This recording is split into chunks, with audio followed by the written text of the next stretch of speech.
Naglinis na ako ng room. Yan. Nalinis na yan. Pinaandar ko lang ng 1 para yung pagkamap malinis. Yan. Okay.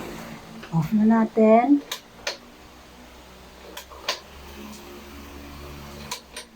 Yan. Tapos,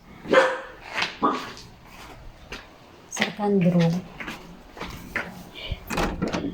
Yan. Malinis na rin yan, guys. At least malinis na rin. Yung third room ko naman, nilinisin. Imamap ko lang yan. Tapos na yan linis, pero organize ko ulit.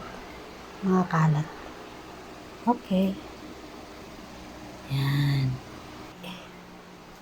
Yan. Maglilinis na ako. Retouch. Baga. Kinuha ko yung outlet yan sa labas. Kasi may plano ako dyan. Ayusin ko yan. Tapos, maglalagay ako ng outlet sa labas na hindi kami mahihirapan mag-on off. So, nakakonect yan sa labas. Ito naman si Charlie. Yan naman si Rexy. Ito naman ngayon, yung aso naming napakabait, si Igor. Tapos na rin yan, nilinis ko na rin yan dyan. O, di ba, malinis na. Imamap ko na lang. Yan, guys.